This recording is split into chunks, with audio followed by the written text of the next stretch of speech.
1절에 너희는 마음에 근심하지 말라라고 이야기했습니다. 그래서 하나님을 믿으니 또 나를 믿으라. 제자들에게 근심이 생겼다고 하는 거죠. 왜 생겼냐라고 할 때 궁극적으로는 예수님이 죽는 것 때문에 생깁니다. 자꾸 예수님이 죽는다고 그래요. 사실 이거 외에도 13장 21절에 보면 너희 중 하나가 나를 팔게 될 거다라고 이야기를 하고, 또 33절에도 너희가 내가 어디를 가는데 너희는 그 가는 것을 알지 못한다, 또 올 수 없다라고 이야기를 하죠. 또 38절에도 베드로에게 저는 아무리 예수님 어디를 가셔도 끝까지 포기하지 않고 따라가겠다라고 하니까 예수님이 베드로에게 약간 조커 같은 걸 하시죠. 죽기 전에 3번 나를 부인할 거다. 이렇게 절대로 주님을 배신하지 않고 절대 주님만 바라보겠다라고 하는 베드로에게 하신 말씀이에요. 이런 모든 말의 핵심은 결국은 뭐냐면 예수님이 죽는다는 거죠. 예수님이 죽는다고 하니까 제자들이 굉장히 근심에 빠지게 된 거죠. 예수님이 죽기 때문에 근심에 빠졌다기보다는 예수님이 죽으면 자신들이 꿈꾸던 모든 것이 꽝이 돼요. 다 헛것이 되는 거죠. 그래서 근심한 거죠. 무슨 말이냐면 제자들은 예수님이 제자들에게 세족식을 했던 그날도 싸웠다고 돼 있어요. 누가 크냐? 내가 크다, 네가 크다. 이게 이제 제자들이 예수님을 따라다니는 목적인 거예요. 예수님이 자기가 섬기는 예수님이 그리스도라는 걸 그들이 이해했습니다. 하지만 그 그리스도라고 하는 그 의미 중에 이들이 이해하고 있는 것 중 하나는 뭐냐면 성공인 거죠. 예수를 통하여 또 위치를 점하고 싶어요. 이걸 이제 신학적으로는 고지론이라 그래요. 높은 위치를 올라갈 수 있다라고 생각을 하는 것입니다. 또 마가복음 10장에도 보면요, 야고보 요한이 직접 예수님께 찾아와서 그렇게 합니다. 예수님의 나라에서 우리 중에 하나는 오른편에 하나는 왼편에 앉게 해달라라고 이야기하죠. 그러니까 지금 제자들 3년 반 예수님을 따라다닌 제자들의 머릿속에 깊이 들어있는 건 뭐냐면 예수님을 통해서 성공하고 예수님을 통해서 이루고자 하는 그런 게 있는 거죠. 성공하고 싶어 한 게 있는 것입니다. 그래서 제자들은 예수님을 정치적인 메시아, 군사적인 메시아, 경제적인 메시아를 생각하고 있는 거죠. 나중에 예수님이 십자가 지시고 부활하시고 승천하시기 직전에 성령에 관한 이야기를 하시죠. 너희가 성령을 기다리라 라고 할 때도 제자들이 마지막에 하는 이야기가 뭐냐면 그럼 그때 이 나라가 회복됩니까? 라고 이야기하죠. 그때까지도 예수님이 십자가 지고 부활까지 체험했어요. 예수님이 살아났단 말이에요. 이 말은 그냥 단순히 일반적인 스승이다라가 아니란 말이에요. 진짜 예수가 그리스도다라고 이제 깨닫게 된 거예요. 깨닫게 된 이 사람들에게 진짜 중요한 관심이 뭐냐면 이 나라가 회복되는 거. 그래서 예수님을 어떻게 지금까지 믿었냐면 로마로부터 우리를 해방시켜 줄 메시아. 예수를 그렇게 본 거죠. 그래서 왜 그렇게 봤냐? 그렇게 되었을 때 다윗 왕국이 회복될 거고, 다윗 왕국이 회복된단 말은 무슨 말이죠? 우리가 잘 살게 된다는 거예요. 그러니까 제자들, 12제자들이 예수님을 어떻게 믿고 있냐면 이런 예수를 믿고 있는 겁니다. 근데 이 예수가 죽는데요. 그럼 어떻게 되는 거죠? 다 이상한 말로 나가리 되는 거예요. 다 꽝 되는 거죠. 예수님 따라다니면 높은 자리에 가고 예수님 따라다니면 부자 되고 예수님 따라다니면 성공할 거라고 지금까지 참고 다녔단 말이에요. 그런데 예수님이 죽는다고 하니까 큰일 났죠. 그래서 큰 근심이 생긴 거예요. 이 땅의 대부분의 기독교인들, 성도들은 이런 예수를 사실은 원합니다. 자신을 성공시켜 줄 수 있는 예수, 자기를 부자로 만들 수 있는 예수, 자기를 높은 위치에 올려줄 수 있는 예수, 자기에게 응답해 줄 수 있는 예수, 이런 예수를 원하는 거죠. 무리가 아닌 것은 제자들도 그랬다는 거죠. 제자들도 진짜 예수가 그리스도라는 의미를 알고 따라간 것이 아니라 예수를 통하여 이 예수가 그리스도인데 이 그리스도가 내게 그런 걸 가져다 줄 수 있는 분이다 라고 믿었기 때문에 3년 반을 모든 걸 버리고 따라다녔던 거죠. 근데 그 예수가 죽는데 갑자기 어느 순간부터 계속해서, 정확히 말하면 마태복음 16장 시몬 베드로가 예수님을 그리스도로 고백한 그 이후부터 이제 계속 십자가 이야기를 하시기 시작하시죠. 자, 우리 이 사건을 통해서 인간들에게 근심이 언제부터 시작되는지를 정확하게 좀 알 필요가 있습니다. 원래 인간은 근심이 없는 존재로 창조가 되었습니다.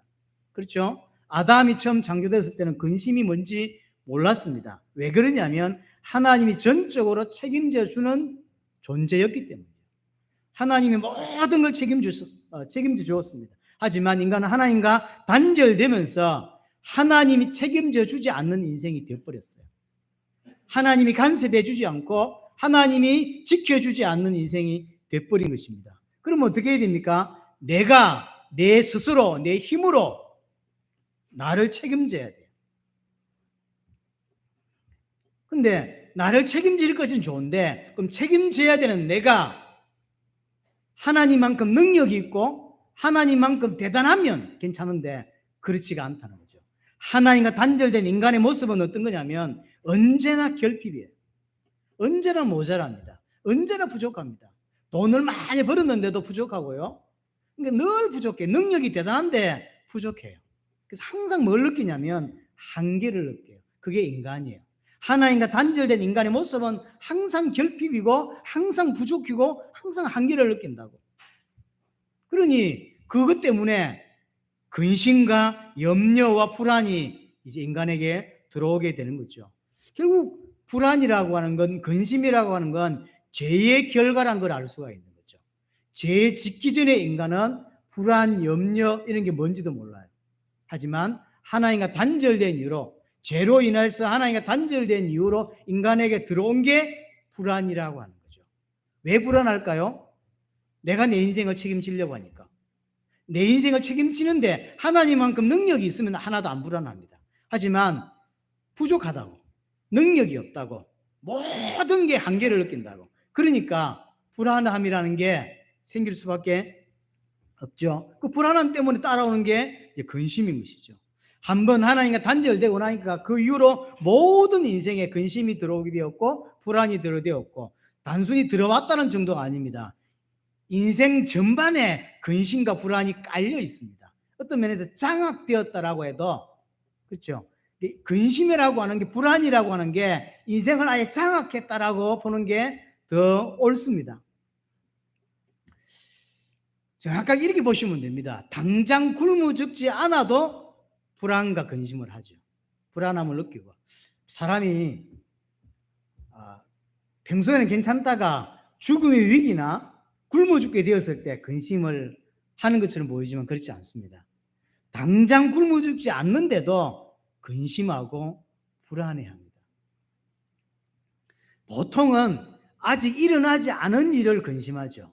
어떤 면에서 일어난 일은 근심하는 게 아니라 이겨내려고 발버둥 쳐요. 그래서 일어난 일은 근심보다는 이기려고 발버둥을 치고 이겨내려고 발버둥을 치지만 오지 않은 사건에 대하여 하는 게 근심이에요. 그래서 어떤 학자가 연구를 했는데 인간이 하는 근심의 90%는 그 사람에게 안 온다고 하죠. 제 인생을 살아가면서 내가 하는 근심의 90%는 제게 일어나지 않는 일이래요. 하지만 그게 불안한 거예요. 그래서 근심을 해요. 그래서 근심의 뿌리는 좀 모든 분야에서 근심이 오죠. 주로 의식주가 주로 많긴 하지만 그래도 모든 분야에 근심이 있습니다. 결국 뿌리는 뭐냐라고 할 때 불안감이에요. 불확실성이, 불안감. 내가 내 인생을 책임져야 하는데 내가 그 힘이 없단 말이죠. 내가 책임질 수 있는 힘이 없어요. 돈도 부족하고 힘도 부족하고 능력도 부족하고 시간도 부족하고 다 부족해. 그러니까 불안한 거죠. 쉽게 말하면 미래에 대한 불안감이 내 모든 근심의 배경이에요. 그래서 사람들은 뭘 발전시키기 시작하냐면 미래의 불안감 때문에 근심이 쌓이기 때문에 미래의 불안감을 축소시킬 수 있는, 근심을 또는 불안을 약화시킬 수 있는 것에 굉장히 노력을 많이 합니다. 예를 들어서 보험을 왜 드냐라고 할 때 보험 들었다고 해서 그 사고가 안 일어나는 게 아닙니다. 하지만 불안을 축소시켜줘요. 그렇죠? 또 연금을 들고 저축을 하고 이래 하는 이유는 뭐냐면 내 미래 앞으로 20년, 30년에 모른다고 살아있을지도 몰라. 하지만 그 불안을 좀 약화시키고 줄이기 위해서 저축도 하고 이렇게 하는 거죠. 요즘 젊은 사람들이 많이 하는 주식이나 어떤 투자나 부동산 투자나 뭐 여러 가지들 있잖아요. 왜 할까요? 그게 좋아서 하는 게 아닙니다. 주식을 투자해 보니까 재미가 있어서 한 게 아니라 이것이 나중에 앞으로 20년이나 30년 후에 내 노후에 상당한 그 미래에 대한 불안감이 있단 말이에요. 막연한 그 부분을 상당히 약화시켜 준다고요. 왜냐하면 예를 들어서 그게 잘 돼가지고 그게 한 10억 된다고 한다면 내가 70부터 일하지 않고 살 수 있겠다 이런 생각이 드는 거죠. 근데 상당히 불안을 축소시켜 줄여주는 거죠. 운동을 합니다. 운동을 하면 아까도 어제도 이야기했지만 운동하면 제가 더 오래 살까요? 아닙니다. 정해져 있어요. 하나님께 가는 거는. 그런 것들이 불안을 약간 좀 이렇게 축소시켜 주는 거죠. 보약을 먹습니다. 보약을 왜 먹을까요? 내 불안을 좀, 내가 좀 건강하구나. 이런 것들이 이제 내 미래에 대한 불안감, 불확실성을 확 낮춰주죠. 그래서 인간은 끊임없이 미래에 대한 불안을 없애는 노력들을 계속 합니다. 중요한 것은 인간의 힘이나 노력으로 통제할 수 없는 일들이 사실 많다는 거죠. 통제할 수만 있다면, 내 미래를 내가 통제할 수 있다면 불안 염려가 없는데 통제할 수 없다는 거죠. 아무리 잘 준비가 되어도 자연 천재지변을 막을 수가 없고 뭐 홍수나 태풍이나 불의의 사고 이런 것들을 예측할 수가 없어요. 어떤 거는 몰라서 막지 못하고 어떤 건 알아도 막을 수가 없습니다. 그러니 인생을 살면서 불안과 염려, 근심이 늘 있을 수밖에 없는 것이죠. 그래서 한마디로 인생은 근심과 불안에 사실 무방비로 노출되어 있습니다. 이것이 바로 하나님을 떠난 인간의 모습이에요. 하나님을 떠난 인간은 근심 속에 살 수밖에 없는 것입니다. 지금 제자들이 그런 근심을 가지고 있는 거죠. 목적이 있어 예수님을 따라다녔고 목적이 3년 동안 따라다녔는데 갑자기 예수님이 없어진다고 하니까, 죽는다고 하니까 엄청난 근심 속에 빠진 거죠. 그래서 예수님이 이제 해결책을 이야기해 줍니다. 1절 다시 봅니다. 너희는 마음에 근심하지 말라. 하나님을 믿으니 또 나를 믿으라. 근심의 해결 방법이 뭐냐? 믿음이다 라고 표현한 거죠. 지금 이스라엘은 진짜 잘하는 게 뭐냐면 하나님을 믿는 거예요. 그거 믿는 것처럼 나를 믿으면 된다 라고 하면서 믿음을 이야기합니다. 믿음이 내게 오는 근심을 이길 수 있는 유일한 해결책이다 라고 하는 거죠. 근심의 반대말이 노근심이 아니라는 거예요. 근심의 반대말이 근심 안 함이 아니라 믿음이다라고 말하고 있는 거예요. 그러니까 근심을 완전히 없앨 수는 없습니다. 근심을 확 줄이고 근심하지 않고 근심을 벗어날 수 있는 유일한 길은 믿음이다라고 오늘 예수님이 말해주고 있는 거죠. 왜냐하면 근심의 핵심은 미래에 대한 불안감이거든요. 미래에 대한 불확실성이거든요. 그래서 아까도 말했지만 현실의 어려움은 이를 갈면서 악물고 견뎌내요. 하지만 미래에 대해서는 지금부터 견디고 할 수 있는 게 없어요. 미래에 대한 불안감은 지금 내가 가지고 있는 능력이나 돈이나 내가 가지고 있는 그 어떤 것으로 통제될 수 있다라고는 확신이 내게 없잖아요. 여러분들이 모아놓은 그 돈이 내 미래를 근심 없게 살 수 있게 할 거다라고는 확신이 있나요? 없어요. 하지만 어떤 부분은 저게 있으면 괜찮을 거라고 하는 이런 믿음이 있기 때문에 이렇게 줄어들 뿐인 거죠. 불안한 거예요. 미래에 대해서. 그래서 현실은 어떤 면에서 안 불안합니다. 닥친 일은 이겨내려고 한다니까요. 문제가 생겼어. 그럼 이겨내려고 노력하지. 미래는 그렇지 않아요. 미래는 내 손에 있지 않기 때문에 계속 불안한 거죠. 그럼 미래가 하나님의 손에 있다. 그리고 그 하나님을 의지하고 맡기기 전까지는 이 근심이 사라지지 않는 거예요. 미래라고 하는 시간은 하나님께 있고, 그래서 그 하나님께 내 모든 시간과 내 모든 것을 맡기기 전까지는 내게서 근심과 불안이 떠나가지 않게 돼요. 그래서 근심과 믿음은 뗄 수 없는 부분이에요. 근심과 불안을, 염려를 이길 수 있는 유일한 길은 믿음인 것입니다. 우리가 잘 아는 본문 중에 마태복음 6장 34절에 보면요, 너희는 내일 일은 내일이 염려할 것이요 라고 표현되어 있어요. 내일 일은 내일이 염려할 것이다. 여기서 내일이라고 한 게 주체입니다.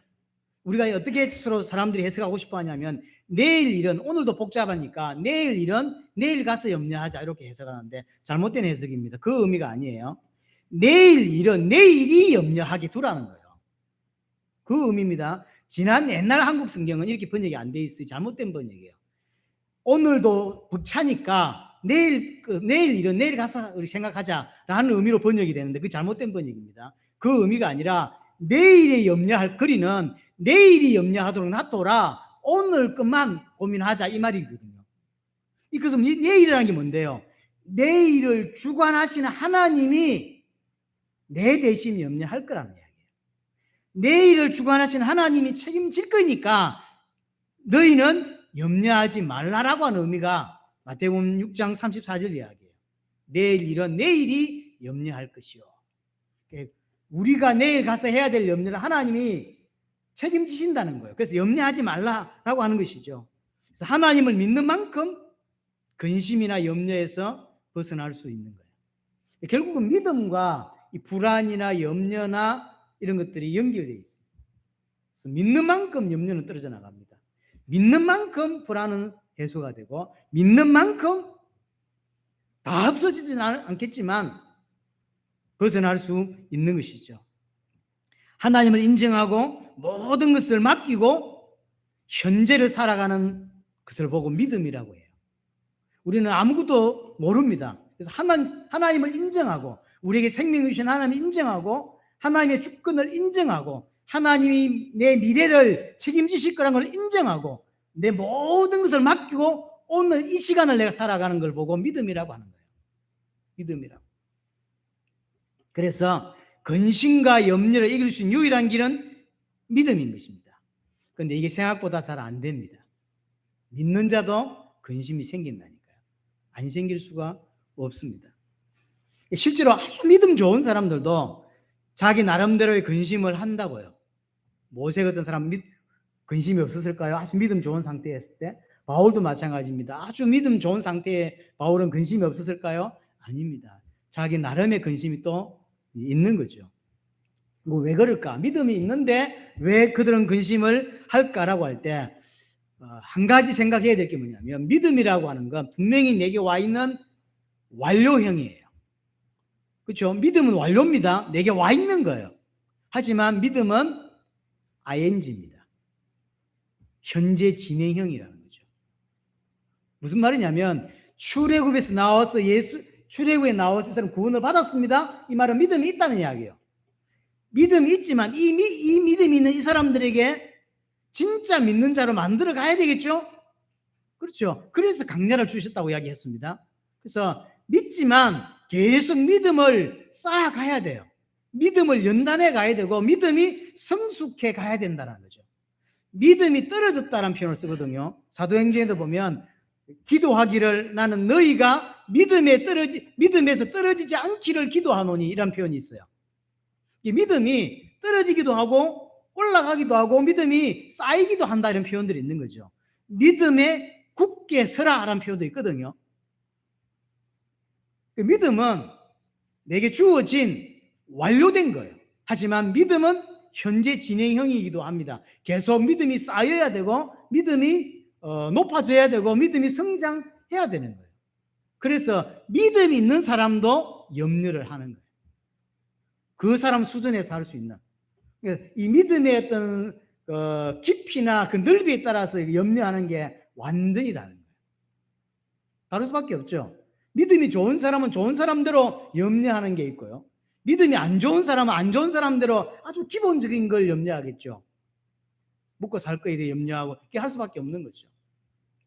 그래서 염려나 근심은 모든 사람에게 다 있고 또 모든 믿는 자에게 다 있을 수 있지만 그 염려의 내용은 분명히 다르다고 하는 거죠. 내용은 다릅니다. 자, 그래서 우리는 믿음을 계속 성장시켜 가야 합니다. 오전 메시지하고 연결이 됩니다.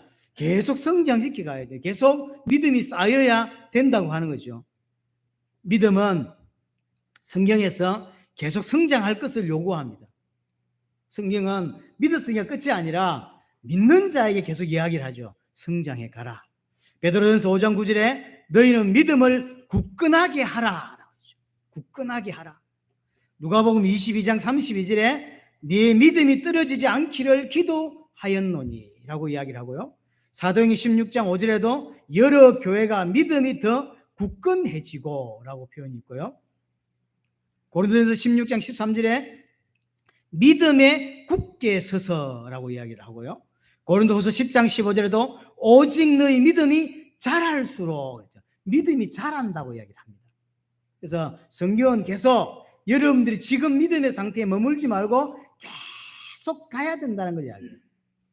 그대로 있으면 안 됩니다. 분명히 작년보다 올해 믿음이 좋아야 하고 10년 전보다 올해 믿음이 좋아야 합니다. 하지만 출애굽 사건을 보면 지식은 더 늘어났는데 하나님에 대한 지식은 분명히 더 늘어났지만 믿음은 그 자리인 사람들이 의외로 많습니다. 믿음이 계속 성장해야 합니다. 자, 그럼 어떻게 믿음을 성장시킬 수 있냐? 어떻게 믿음을 굳건하게 할 수 있냐는 거죠. 골로새서 2장 7절에 보면 교훈을 받은 대로 믿음에 굳게 서라. 예, 그냥 막 이렇게 한다고 해서 의지를 가진다고 해서 믿음에 굳게 서지지 않는다는 거예요. 교회를 그냥 왔다 갔다 한다고 해서 믿음에 절대 서지지 않는다는 거죠. 어떻게 해라? 교훈을 받은 대로. 쉽게 말하면 말씀 받은 대로요. 우리로 따지면 주일날 교회 와서 설교를 들은 대로 그 설교대로 믿음에 굳게 설 수 있다라고 하는 거죠. 그러니까 말씀 없으면 절대 믿음은 세워지지 않는다는 거예요. 필수입니다. 어제도 이야기했는데 디모데후서 3장 15절 17절 보면 너는 배우고 확실한 일에 거하라고 하죠. 배워야 된다고 하죠. 뭘 배워야 되냐? 성경을 배워야 된다. 또는 말씀을 배워야 된다는 거죠. 왜? 성경은 우리의 구원을 줄 수 있는 지혜뿐만 아니라 우리를 하나님의 사람으로 온전하게 할 수 있다라고 말하는 거죠. 그래서 하나님의 사람을 온전하게 하는 유일한 길이 뭐냐라고 할 때 그게 하나님의 말씀이라는 거죠. 말씀 여러분들 크게 두 가지로 해석하면 좋겠어요. 하나는 성경 자체, 말씀이라고 할 때 성경 자체, 또 하나는 강단에서 선포되는 메시지, 설교. 이 두 개가 다 하나님의 말씀이라고 여러분 믿으셔야 돼요. 성경도 하나님의 말씀이고 또 이 설교되는 이 말씀도 하나님의 말씀으로 믿는 거죠. 이것을 통하여 내가 믿음에 굳게 설 수 있고 믿음에 자랄 수 있는 거죠. 아무리 대단한 사람도 말씀 없는데 성장할 수 있는 사람은 없습니다. 그래서 말씀을 제대로 듣는 자가 결국은 성장하는 거예요. 다른 건 몰라도 신앙은 속일 수가 없습니다. 그래서 성경을 통해서 복음의 말씀을 제대로 들을 때 믿음이 성장을 합니다. 좀 아쉬운 건 뭐냐면 교회를 다닌 연수와 믿음은 비례하지 않는다는 거예요. 우리가 다닌 만큼 성장해야 되잖아요. 그렇진 않아요. 희한하죠. 그래서 우리는 뭘 돌아볼 수 있냐면 생각보다 많은 사람들이 메시지의 복음에 집중하지 않는다는 거예요. 교회를 한 30년 다니면 얼마나 성경에 하나님의 말씀에 도가 튀겠습니까? 그러나 그렇지가 않아요. 그래서 교회 연수와 믿음은 비례하지가 않습니다. 그게 문제인 거죠. 그러니까 그런 말이 있잖아요. 먼저 된 자가 나중된다라는 표현이죠. 분명히 저 사람보다 훨씬 교회를 오래 다녔고 훨씬 많이 아는데 실제 믿음은 없는 그런 상황이 얼마든지 벌어질 수 있는 것이죠. 그래서 오전에 결론을 말씀드렸던 겁니다. 하나님의 말씀을, 복음의 말씀을 반복적으로 듣고 배우는 게 필수입니다. 그래서 모세는 새겨 넣으라고 했어요. 마음에다가 분명히 새겨 넣어야 된다는 거죠. 새겨 넣기 위해서 가르치고 강론하는 것을 앉았든 누웠든 이동할 때든 강론해야 되고 손에도 붙이고 미간에도 붙이고 집에 문석주에다가 앞뒤로 붙여서 쉽게 말하면 이렇게 뭐랄까요, 각인시키듯이 해야 된다는. 그렇지 않으면 말씀을 놓치게 되어 있다, 믿음 성장하지 않는다라는 게 모세의 이야기였습니다. 우리도 그런 노력이 필요합니다. 하나님의 말씀을 듣는 것도 중요한데 그 들은 말씀이 진짜로 내게 들릴 수 있도록 들어야 돼요. 자, 학교에서 수업을 하거나 학원에서 아이들이 수업을 받는데 눈만 꽂혀 있고 생각은 딴 데 가 있는 경우가 굉장히 많이 있죠. 아무리 가르쳐도 그 사람은 성적 안 늘죠. 왜 안 느냐면 눈은 꽂혀 있지만 생각은 딴 데 가 있기 때문이에요. 그래서 일이 들어왔다가 그냥 바로 빠져버리죠. 하나도 안 남습니다. 어떤 사람들은 교회 착실히 다니면 콩나물 안 받냐? 콩나물 물 계속 부으면 다 빠지지만 성장한다. 근데 택도 없는 소리입니다. 절대 그렇지 않습니다. 신앙은 그렇지 않아요. 그런 거는 콩나물은 그럴 수 있어요. 콩나물은 물 부으면 계속 성장할 수 있지만 그래 되던가요? 안 된다니까. 신앙을 너무 우습게 봤어요. 그렇지 않습니다. 아무리 교회 매일 주저 앉아 있어도 벌로 듣는데 집중하지 않는 데는 성장하지 않습니다. 내 것이 안 된다니까요. 그러니까 들으면 바로 빠져버려요. 집에서 아이들 이렇게 공부 가르칠 때 엄마 말 듣기는 아이들은 엄마 눈 쳐다보고 딴 생각하거든요. 좀 전에 한 말도 기억 못합니다. 왜냐하면 생각이 딴 데가 있는데요. 그래서 하나님의 말씀을 듣되 제대로 듣되 깊이 들어야 되고 진지하게 들어야 되고요. 진중하게 들을 필요가 있습니다. 이 진중하게 들은 것을 반복해서 듣고 배우는 것입니다. 그래야만 내 것이 되고 내게 담기게 되어 있어요. 그렇지 않으면 절대로 신앙은 교회에서 성장하지 않습니다. 이번 주에 이 부분을 깊이 한번 고민해 보시길 바랍니다. 그래서 교회를 오래 다니고도 성장하지 않는 케이스가 어떤 케이스냐면 안다고 생각할 수밖에 없는 거예요. 왜냐면 단어를 계속 같은 단어를 듣다 보니까 저거 내가 아는 거지라는 거죠. 그러니까 안다고 생각하는 순간 메시지는 깊이 안 들립니다. 처음 듣는 거고 그 다음에 그게 필요하다고 느꼈을 때만 집중하고 들으려고 하고 내 것으로 만들려고 노력하지, 아는 이야기를 하면 그 아는 이야기가 끝날 때까지는 집중이 안 됩니다. 그렇죠? 그러니까 내 것으로 못 만들어내요. 내게 안 담기는 거죠. 반대로 생각해 보세요. 진짜 복음을 아는 사람이 복음에 목말라 할까요? 목말라지 않을까요? 진짜 복음을 아는 사람은 복음에 목말라 합니다. 정말로 복음을 아는 사람은 복음에 더 목말라 해요. 이게 현실이에요. 복음 들을 때 좋고 복음 들을 때 내가 산다는 걸 알게 돼요. 그래서 안다고 생각하는 순간 그게 얼마나 어리석은 것이고 그게 얼마나 위험한 것인지 몰라요. 아는 이야기네. 내지는 같은 목사 밑에서 한 십몇 년 있으면 사실은 못 들은 설교가 어디 있겠어요. 그러니까 깊이 못 듣게 돼요.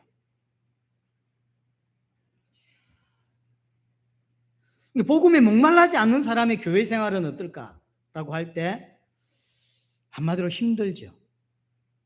복음을 이해 못했는데 했던 말 또 하고 했던 말 또 하죠. 목사가 성경 창세기 봤다 계시록 봤다 하면서 근데 했던 말 또 하고 했던 말 또 하거든. 이게 이제 지루하고 재미없고 답답하고 갑갑하고 빨리 끝났으면 싶은 거죠. 이 곤욕입니다. 얼마나 재미없겠어요. 교회 왔는데 너무 재미가 없어요. 그럴 수밖에 없습니다. 참 안타깝기도 하고, 그러나 사람 사는 방법은 복음밖에 없어요. 그렇죠? 근데 복음이 안 들린 사람이 복음 전하는 교회에서 앉아 있으면, 제가 이번 주에도 이 생각을 여러 번 해봤는데요. 얼마나 힘들까 싶어요. 복음에 대한 매력이 전혀 없는데 이 교회는 자꾸 복음만 이야기해요. 다른 교회는 가면 딴 것도 사랑도 이야기하고 여러 가지 이야기할 게 많은데 정치 이야기도 해주고 가끔씩 경제 이야기도 목사들이 해주거든요. 그래서 오만 이야기 다 하는데 이 교회는 예를 들어서 복음만 이야기해요. 그러니까 더더욱이 매력을 못 느끼죠. 그런데 다녀야 돼요. 왜냐면 마누라가 얘기하면 안 된다고 하니까 미치는 거죠. 얼마나 힘들겠어요. 그래서 이게 우리 때만 그런 게 아니라 초대교도 그런 게 있었는가 봐요. 디모데전서 6장 5절에 보면 경건조차도 육신의 이익을 위한 방도로 생각한다는 표현이 있어요.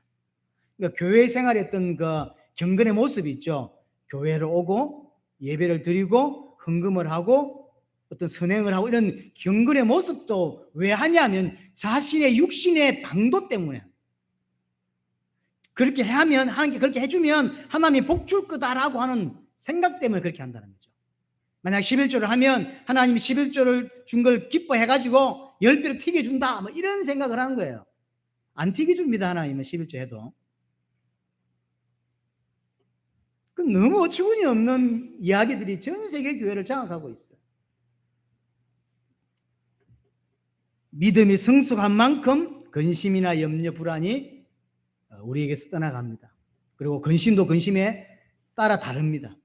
믿음이 없는 사람이 하는 근심과 믿음이 있는 사람이, 아주 성장한 사람이 갖고 있는 근심은 분명히 또 다르다는 것이죠. 자, 세 번째. 자, 제자들의 근심에 관한 이야기를 했습니다. 그래서 근심이 뭔지에 대해서, 어디서 출발되는 데에서, 두 번째, 근심을 해결할 수 있는 길이 뭔지에 대한 이야기를 했고요. 세 번째, 그 근심을 해결하는 길이 믿음이란 말이에요. 그 믿음은 우리에게 두 가지를 줘요. 하나는 방향성입니다. 믿음은 그냥 믿는 게 아닙니다. 믿음을 가졌다는 이야기는 내가 사는 인생이 어디를 향해 갈 건지를 항상 말해줘요. 그게 방향이란 말이에요. 인생의 방향. 내가 태어나서 하나님을 알고 예수를 믿게 됐다. 이 사람은 반드시 방향이 나온다니까. 방향 없는 게 얼마나 무서운 건지 아십니까? 항상 방향이 생긴다니까. 믿으면 방향이 생겨요. 또 하나가 그 믿음의 내용입니다. 첫 번째로 방향을 하나님이 제시하시죠. 오늘 이야기를 하시잖아요. 하나님을 믿는 것처럼 나를 믿어라 라고 하면서 2절부터 나온 이야기 뭐냐면 천국 이야기죠. 내 아버지 집에 거할 곳이 많다. 그렇지 않으면 내가 너에게 일렀을 것이다. 내가 너희를 위하여 거처를 예비하러 간다. 예수님이 죽을 것이고 그 다음에 죽고 어디 갈 거냐면 너희를 위한 믿는 자들의 거처를 위해서 예비하러 간다는 거죠. 그게 어디죠? 그게 천국을 말하는 거예요. 3절 보세요. 가서 너희를 위하여 거처를 예비하면, 이게 다 되면 내가 다시 와서, 뭐죠? 재림인 거죠. 거처가 다 준비되면 다시 와서 너희를 내 있는 곳으로 영접할 거다. 나를 그 천국으로 데려가실 거다. 이끄실 거다 라고 하는 이야기입니다. 이게 방향이에요. 다시 이야기합니다. 근심의 대부분은 미래의 불안감 때문에 오죠. 근심하고 있는 제자들에게 확실한 미래를 설명해 주는 거예요. 너희의 미래가 뭔지 아냐? 그게 천국이다.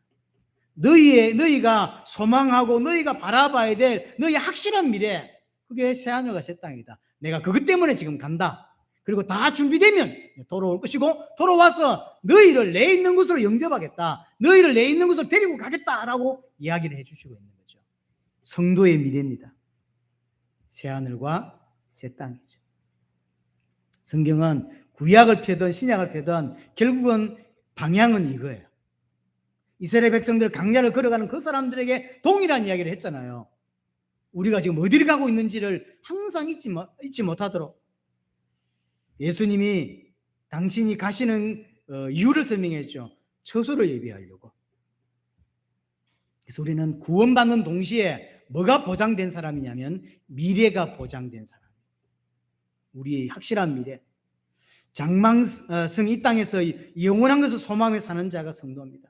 장차 망할 도성에 살고 있지만 우리는 뭘 생각하고 사냐면 영원한 천국을 바라보면서 이 길을 걸어가는 사람이다 라고 하는 거죠. 요즘도 순교하는 사람들이 많이 있습니다. 순교하는 사람들이 순교의 그 순교 현장에서 어떻게 당당하게 순교의 길을 걸어갈 수 있을까라고 할 때 많은 부분이 있지만 가장 큰 부분이 뭔지 아십니까? 미래에 대한 보장이에요. 이건 죽는 건 순간이지만 이 순간 지나면 바로 천국에 내가 있겠구나라고 하는, 제가 가장 감동 있게 봤던 것 중에 하나가 그거죠. 초대교회 때 엄마와 아이가 함께 순교 현장에 끌려왔죠. 그 굶주린 사자들이 앞에 날뛰고 있죠. 이렇게 목을 메고.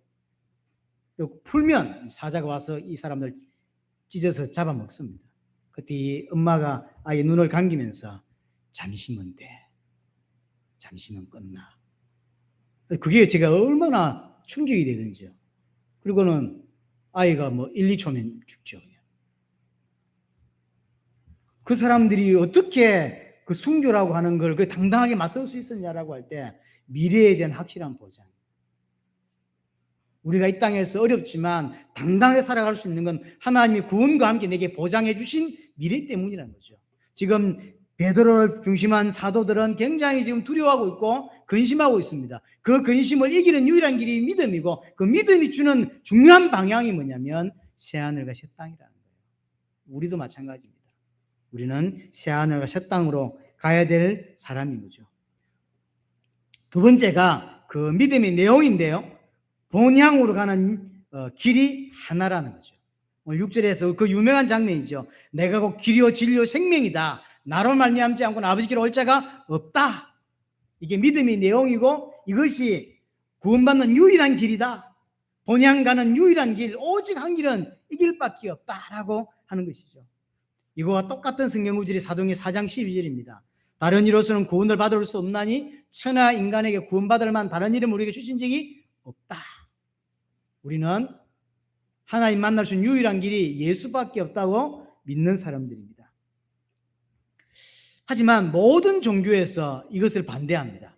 모든 종교는 뭐라고 말하냐면 길은 달라도 목적지는 같다. 그래서 교회에서 많이 생각하지만 예수라는 길을 통해서 목적지가 있고 석가라는 길을 통해서 목적지는 결국은 가보면 같다는 거예요. 결국 이리 사지만 결국 이제 가보면 그게 이름이 달라서 천당, 천국, 사슬까지 다 같은 거다라고 이야기를 하죠. 여러분 어떻게 생각합니까? 성경은 그걸 부인합니다. 그렇지 않다. 그렇지 않습니다. 복음과 종교는 처음부터 다르고요. 그래서 다 다를 수밖에 없는 것입니다. 모든 종교는 자신의 욕심을 위해서 만들어진 게 종교예요. 종교는 인본주의 중에 인본주의입니다. 자기 욕심을 위해서 만들어진 게 종교입니다.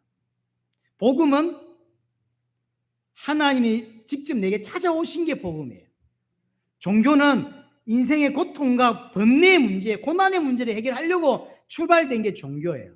복음은 고난, 번뇌, 고통의 문제가 아니라 나를 하나님께로 인도해 주려고 하는 게 복음입니다. 다르다니까요.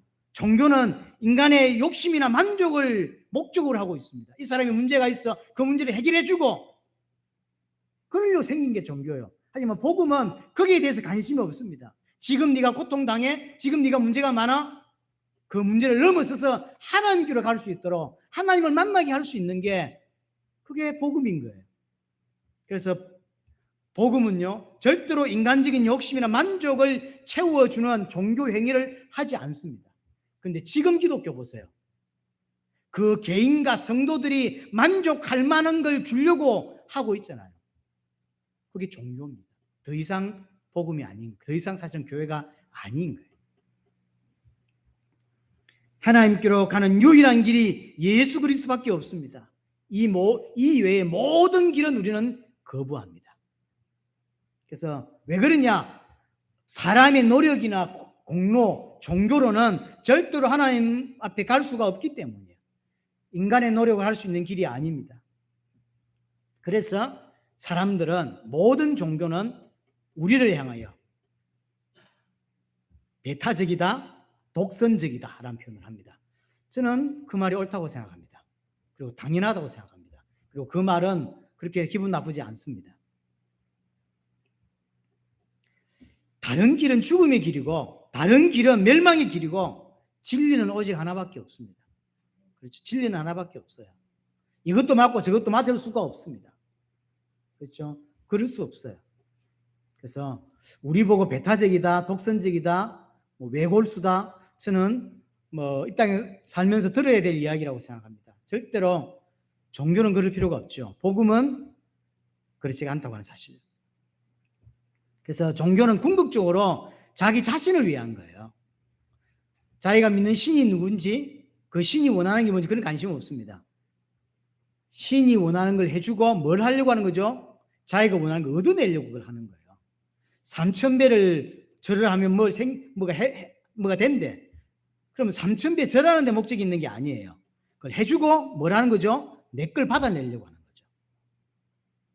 그렇죠? 우리 아이가 아파. 그런데 스님이 지나가면서 어느 절에 가서 3,000배를 하면 아이가 낫는데.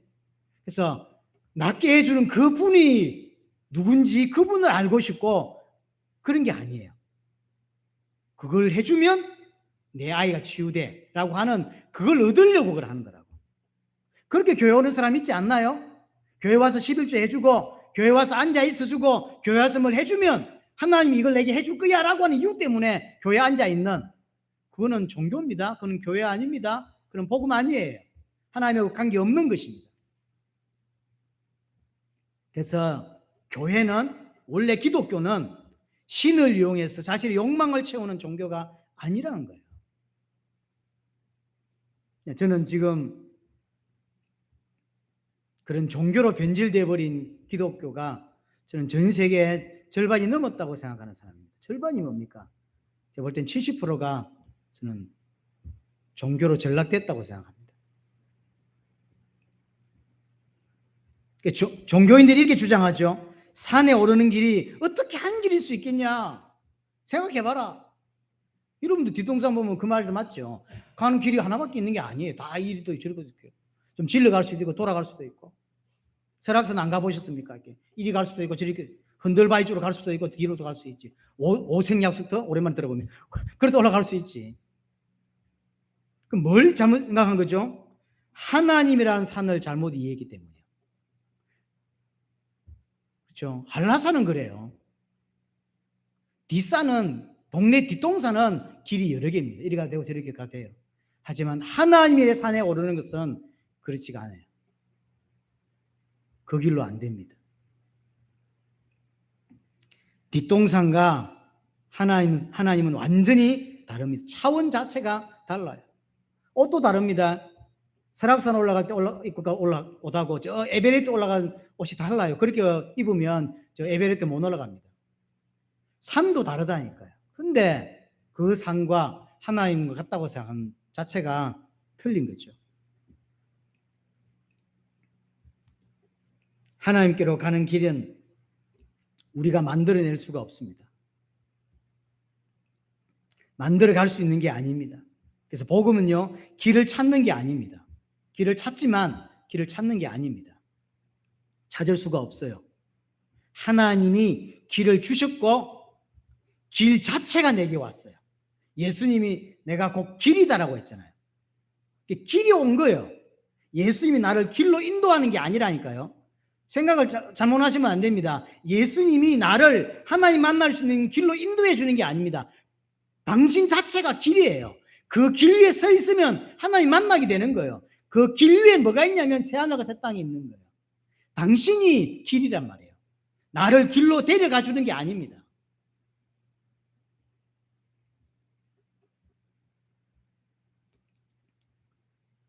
하나님이 나를 아예 완벽한 길이신 예수 그리스도를 내게 주신 것입니다. 그래서 내 안에 길이 와버렸어요. 길이신 거죠. 우리는 예수님이 길로 인도해 주는 것이 아니라 하나님께로 가는 길이 되어 주신 것입니다. 그 길에 하나님이 계시고 그 길에 새하늘과 새 땅이 있는 것입니다.